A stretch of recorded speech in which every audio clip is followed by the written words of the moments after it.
Assalamualaikum warahmatullahi wabarakatuh. Saya Tria Yunise dari Manajemen Reguler 2A ingin menjelaskan materi tentang BEP, TFL, TOL, dan TCL pada mata kuliah Manajemen Keuangan. Financial leverage. Financial leverage adalah penggunaan sumber dana yang memiliki beban tetap dengan beranggapan bahwa akan memberikan tambahan keuntungan yang lebih besar daripada beban tetapnya, sehingga akan meningkatkan keuntungan yang tersedia bagi pemegang saham. Financial leverage timbul karena adanya kewajiban-kewajiban finansial yang bersifat tetap, fixed financial change, yang harus dikeluarkan oleh perusahaan. Kewajiban-kewajiban finansial yang tetap ini tidaklah berubah dengan adanya perubahan tingkat EBIT dan harus dibayar tanpa melihat sebesar apapun tingkat EBIT yang dicapai perusahaan. Analisis break-even point (BEP). Break-even point dapat diartikan dengan titik impas, yaitu suatu keadaan di mana dalam operasi perusahaan tidak memperoleh laba dan tidak mengalami kerugian.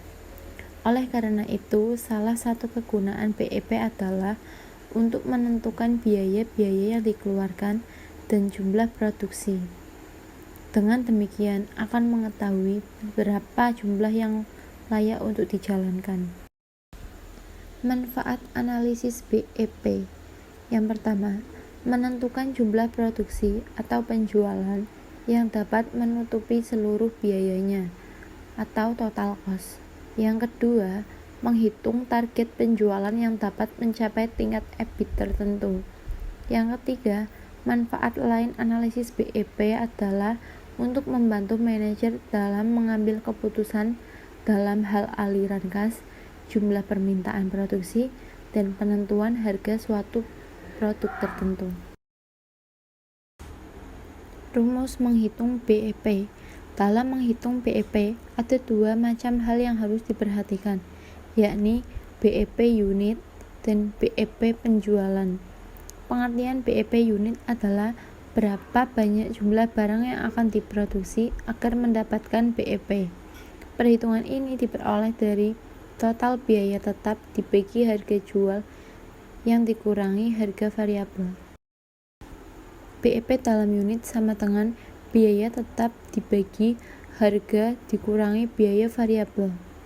Sedangkan BEP penjualan merupakan jumlah penjualan yang harus didapatkan agar mampu menutup BEP itu tadi.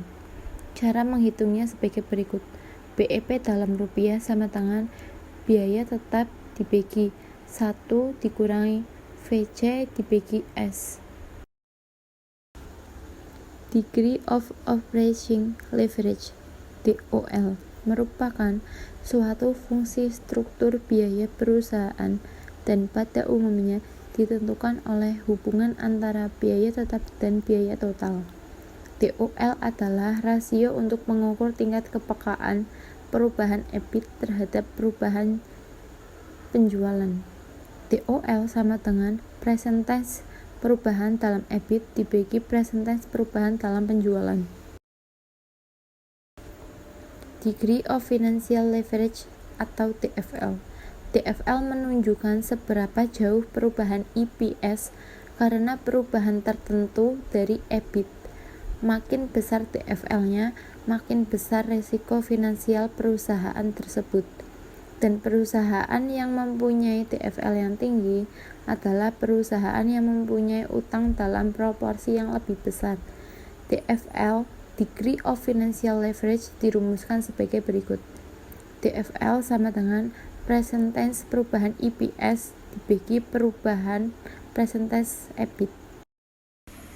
Degree of Combined Leverage atau DCL merupakan suatu tingkat penggabungan antara leverage operasi dan leverage keuangan yang diukur menggunakan DCL. Rumus DCL yaitu DCL sama dengan DOL dikali DFL atau DCL sama dengan Q dikali P kurangi V dibagi Q dikali Pi dikurangi V dikurangi F dikurangi min 1. Sekian dan terima kasih. Apabila ada kekurangan salah kata mohon dimaafkan. Terima kasih. Wassalamualaikum warahmatullahi wabarakatuh.